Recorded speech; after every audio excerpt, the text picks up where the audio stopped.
كما ربونا صغارا اللهم ارحمنا بالقرآن واجعله لنا إماما ونورا وهدى ورحمة اللهم ذكرنا منه ما نسينا وعلمنا منه ما جاهلنا وارزقنا تلاوته آناء الليل وأطراف النهار واجعله لنا حجة يا رب العالمين ربنا آتنا في الدنيا حسنة وفي الآخرة حسنة وقنا عذاب النار وصلى الله على نبينا محمد وعلى آله وصحبه وبارك وسلم والحمد لله رب العالمين تقبل الله منا ومنكم بسم الله الرحمن الرحيم السلام عليكم ورحمة الله وبركاته الحمد لله رب العالمين الصلاة والسلام على أشرف الأنبياء والمرسلين وعلى آله وصحبه أجمعين. InsyaAllah pada malam ni kita akan tadabbur daripada suratul Mulk bermula ayat yang ke-11 hingga ayat yang ke-20. Kerana kalau kita lihat dalam suratul Mulk ada sebanyak 30 ayat, maka kita pecahkan kepada 3 kali pertemuan. Pertemuan pada minggu yang sebelumnya, kita telah baca ayat yang pertama hingga ayat yang ke-10. Dan pada minggu ini, kita akan ambil ibrah dan pengajaran dari ayat yang ke-11 hingga ayat yang ke-20. Dan pada minggu depan, kita akan melengkapkan tadabbur dari suratul Mulk bermula ayat yang ke-21 hingga ayat yang ke-30. Kita buat konsep tadabbur. Tadabbur ni mengambil hikmah, ibrah dan pengajaran. Beza dengan kalau kita mengaji secara tafsir. Kerana tafsir itu dia lebih terperinci dan membandingkan ahli tafsir dari sudut pandangannya terhadap sesuatu ayat. Maka oleh kerana masa kita pun tidak panjang sebenarnya, hanya lebih kurang 25 minit sahaja, maka kita menggunakan konsep tadabbur, mengambil ibrah dan pengajaran. Dan kalau tuan-tuan yang telah mengikuti dari awal, kita telah lengkap tadabbur surah Al-Waqi'ah 96 ayat pada pertemuan-pertemuan yang sebelumnya. Jadi para jemaah sekalian, bersedia dengan Al-Quran kita yang ada terjemahannya untuk kita melihat makna dan pengajaran daripada ayat yang kita baca pada malam ni insya-Allah. Pada ayat yang ke-11 Allah Subhanahu wa taala berfirman, fa'tarafu bidzambihim fasuhqan li ashabis sa'ir. Allah Subhanahu wa taala sebut akhirnya mereka mengakui dosa-dosa mereka dan sememangnya celakalah nasib penghuni neraka. Allah Subhanahu wa taala sebut. Para jemaah sekalian, ayat yang ke-11 ini merupakan kesinambungan sambungan ayat yang sebelumnya yang Allah Taala ceritakan tentang golongan yang dicampakkan ke dalam neraka. Yang mana bila mereka dicampakkan ke dalam neraka, mereka ditanya, adakah kepada mereka ini dihantar nadhir? Alam ya'tikum nadhir. Ayat yang ke-8 tu, tidakkah datang orang yang memberi peringatan kepada kamu? Tidakkah datang Rasul? Tidakkah datang para ulama? Tidakkah datang para asatizah yang mengingatkan mana yang halal, mana yang haram dan sebagainya? Maka bila mereka mengakui dan mereka tetap dengan dosa mereka, kesilapan, maksiat mereka, bila diberikan buku catatan amalan masing-masing, maka terdapatlah secara hitam putih dosa, kesalahan, maksiat dan bagai-bagai yang lain yang mereka lakukan, mereka tak boleh nafikan lagi. Maka ketika itulah Allah sebut, fa'tarafu bidzambihim fasuhqan li ashabis sa'ir. Manusia akhirnya dia mengaku, betul lah ya Allah, pada hari ini aku berada di tempat ini melakukan dosa ini. Dia tak boleh nak sorok-sorok, nak sembunyi, nak tipu, nak berdalih lagi dah. Tak boleh dah. Sebab apa? Semuanya tercatat pada buku catatan amalan. Maka Allah sebut, fa'tarafu, mereka mengiktiraf, mengakui dosa dan kesalahan mereka. Itu ayat yang ke-11, kesinambungan ayat-ayat yang sebelumnya. Ayat yang ke-12 dan 13. Ini kita kena baca sekali sebab dia kesinambungan cerita yang sama, ayat yang ke-12 dan ayat yang ke-13. Allah Subhanahu wa ta'ala sebut, innal ladhina yakhshawna rabbahum bil ghaibi lahum maghfiratun wa ajrun kabir. Sesungguhnya orang-orang yang takut kepada Allah, mereka padahal tidak melihatnya, mereka akan mendapat keampunan dan pahala yang besar.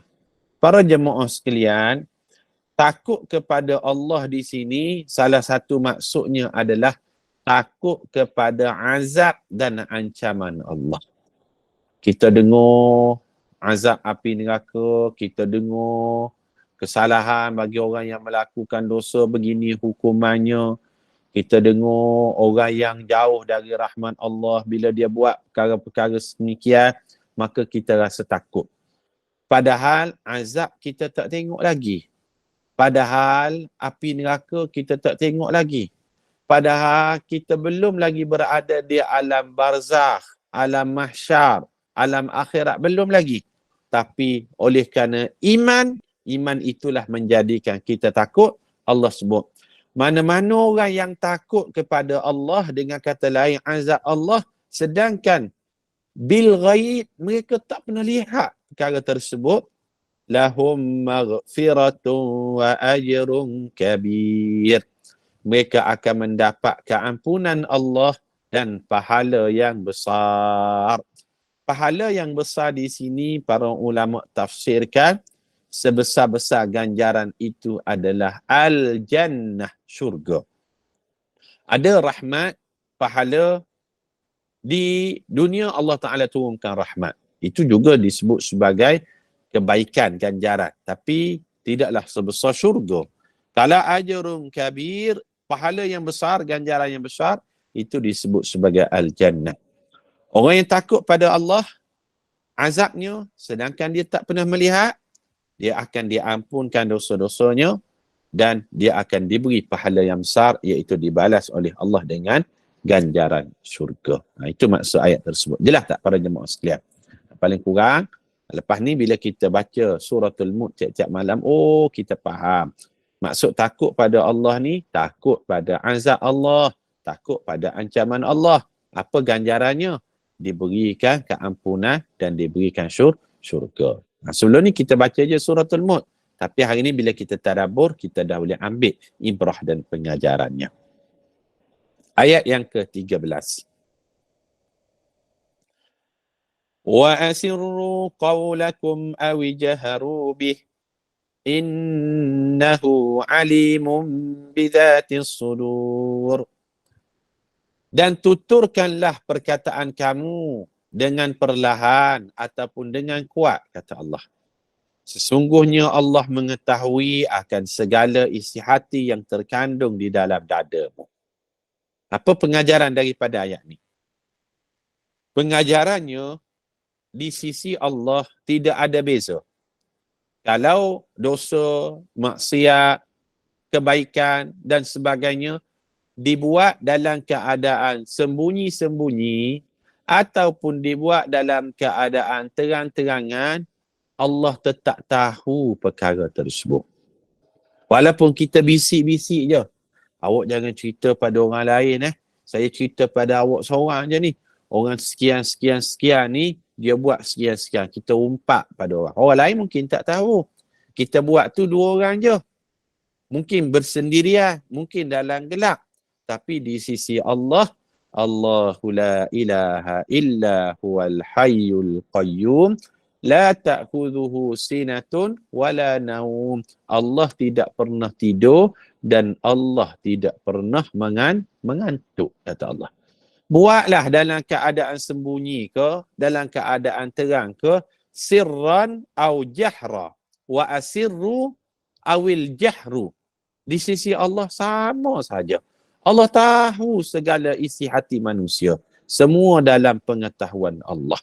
Cuma rahmatnya Allah, kalau kita berniat dalam hati kita nak buat baik, Allah dah tulis dalam buku catatan amalan sebagai amal soleh. Dan kalau berniat nak buat jahat, tak buat lagi. Baru niat je nak buat tak elok. Di sisi Allah belum dicatatkan lagi di dalam buku amalan manusia. Ini rahmatnya Islam. Niat nak hadir kuliah contohnya. Aku malam ni ada bacaan surah Al-Waqi'ah. Kita tengok poster. Malam ni ada bacaan surah Al-Mulk. Ada pula tadabbur surah Al-Mulk ayat yang ke-11 hingga ayat ke-20. Kita tengok sebaran poster tengah hari tadi. Tiba-tiba waktu malam ni ada tetamu datang. Tak dapatlah join kuliah. Tak dapatlah baca beramai-ramai surah Al-Waqi'ah, surah Al-Mulk yang dianjurkan oleh SPAK. Maka macam mana? Niat nak join kuliah, nak baca Al-Quran, walaupun belum ada kesempatan, belum buat lagi, di sisi Allah dah ditulis sebagai amal soleh dalam buku catatan amalan. Tapi amalan yang jahat, perbuatan yang tak elok, tak senonoh, kalau niat nak buat tapi tak buat lagi, belum ditulis di sisi Allah Subhanahu wa taala. Ini rahmat Allah.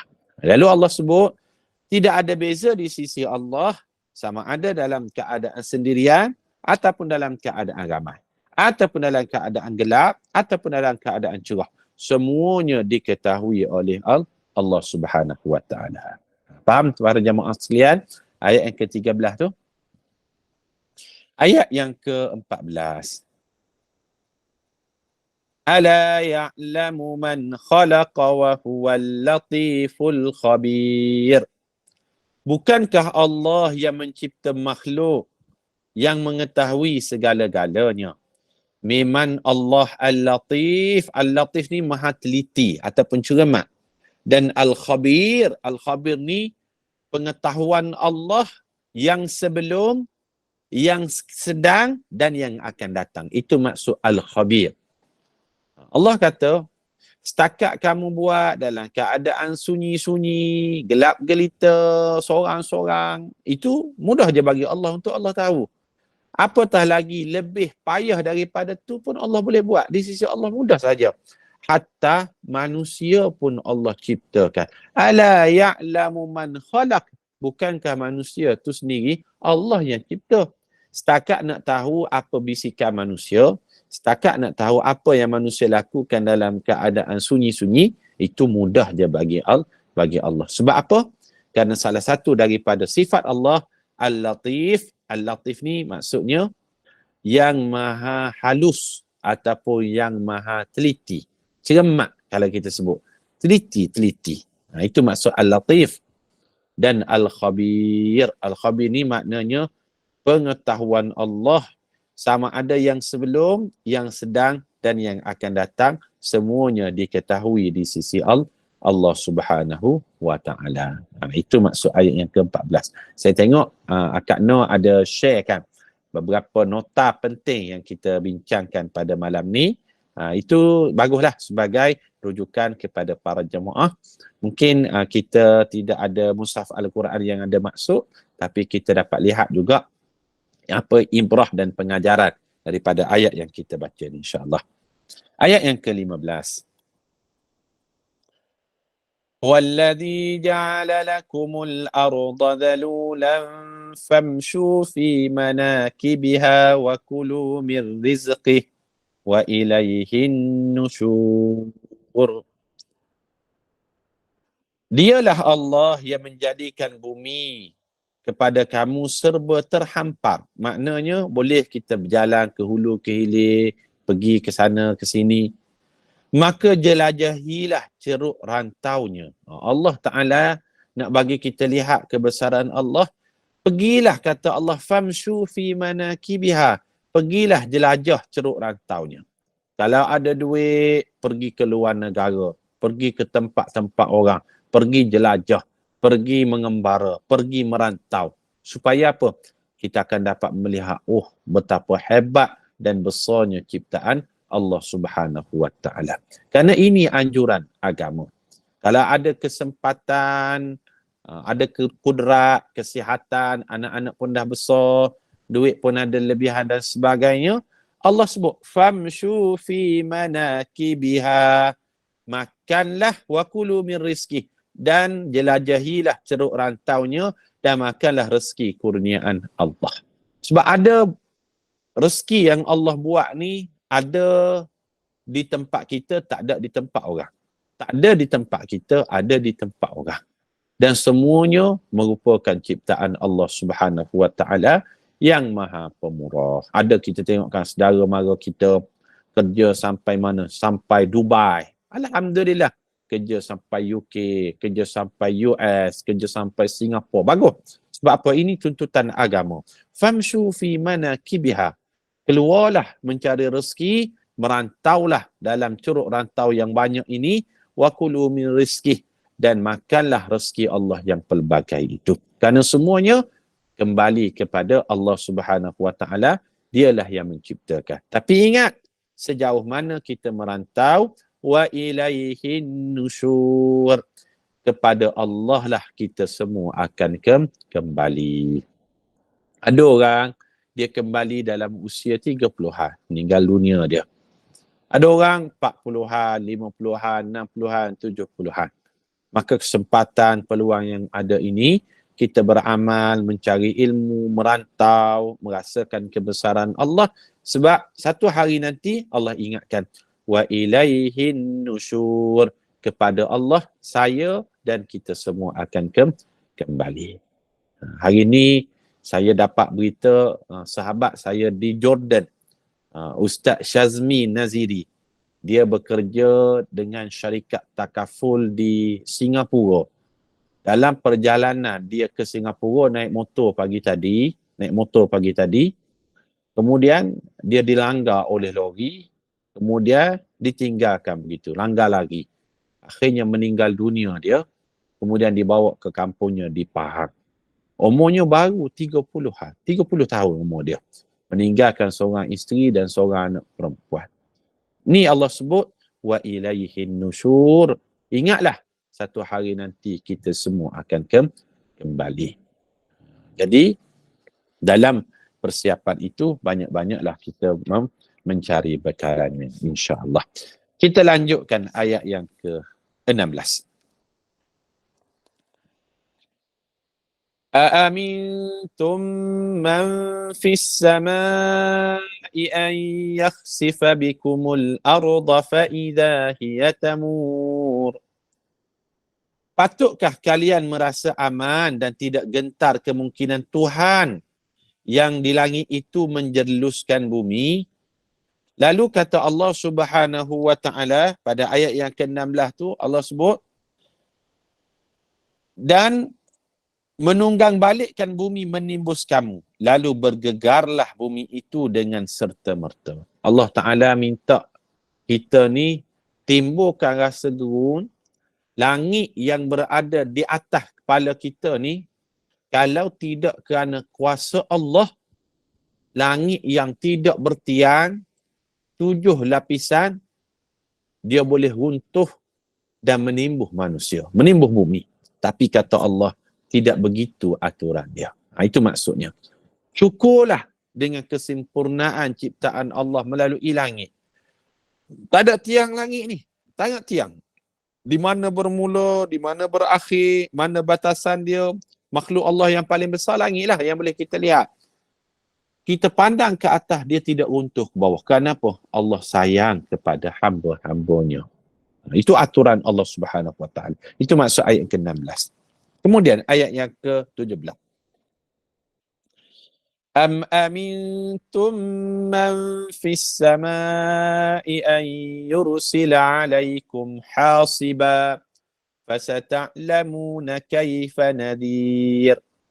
Atau patutkah kamu merasa aman? Kamu tak bimbangkah Allah mencetuskan kepada kamu angin ribut yang menghujani kamu dengan batu?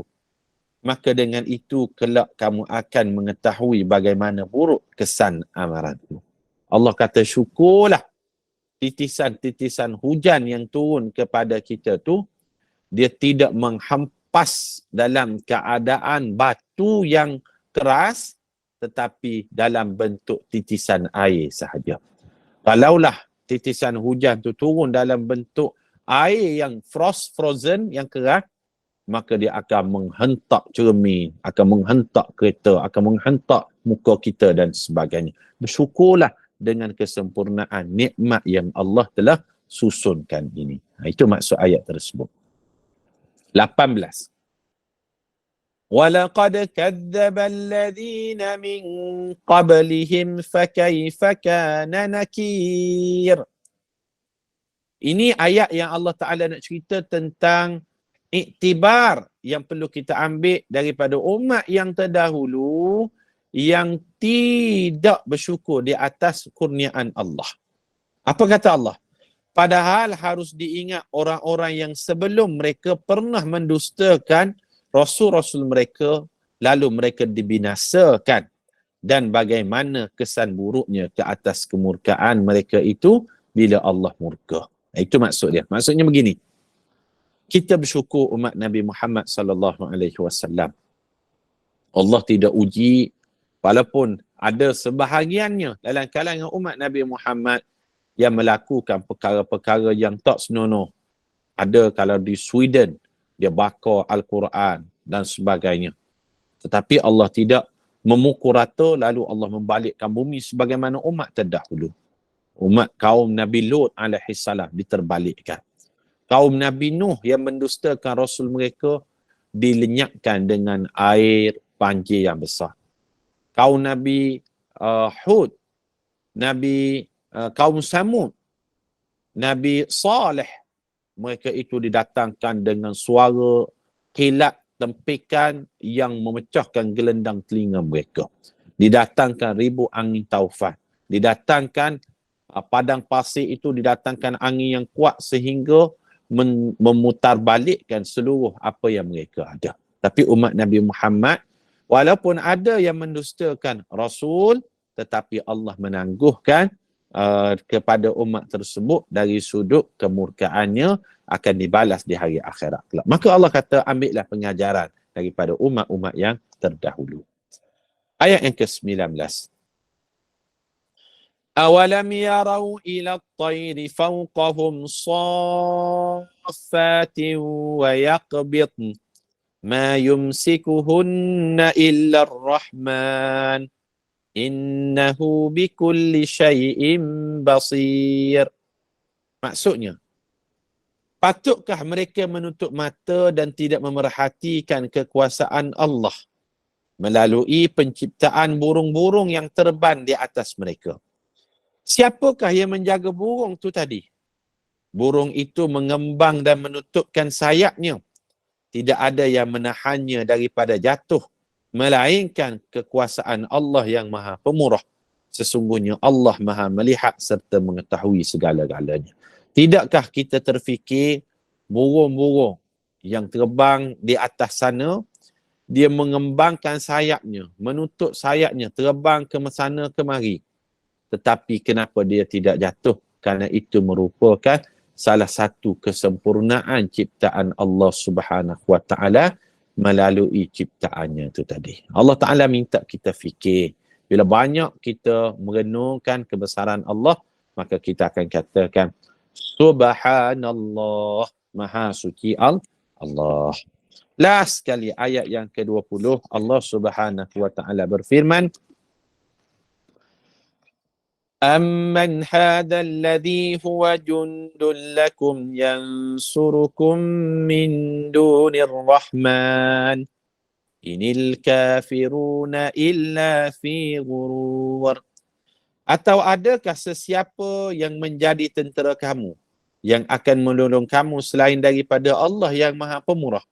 Sebenarnya orang-orang yang kafir memang dalam keadaan terpedaya. Allah sebut di hari akhirat kelak, tak ada orang lagi dah yang boleh tolong antara satu dengan yang lain, dan orang yang tidak beriman itu, dia sedang terpedaya dengan nikmat-nikmat yang Allah beri kepada mereka di dunia ini. Dengan banyak nikmat, mereka makin jauh, makin tidak beriman kepada Allah Subhanahu wa taala.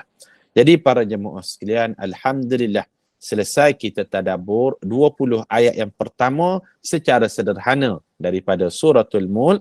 Insya-Allah minggu depan kita akan masuk dan kita akan lengkapkan tadabbur suratul Mulk dari ayat yang ke-21 hinggalah ayat yang ke-30 insya-Allah. Moga-moga bermanfaat, dan lepas ni kalau kita baca suratul Mulk, kita faham ceritanya tentang sekian insya-Allah. Qul qawli hadza wastaghfirullahal azim li wa lakum. Assalamualaikum warahmatullahi wabarakatuh. Serahkan kembali pada Ustazah. Silakan. Baik, alhamdulillah.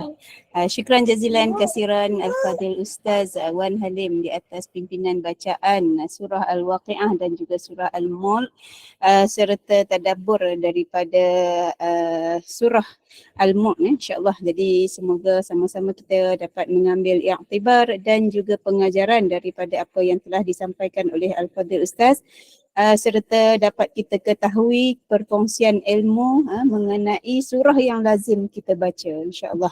Jadi terima kasih Ustaz sekali lagi, dan juga untuk makluman bersama dengan para jemaah yang dirahmati Allah.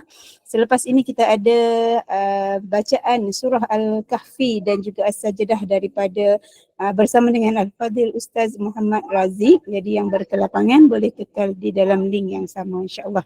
Untuk slot ini saya mohon ampun dan maaf sekiranya ada tersalah kata, terlanjur bicara.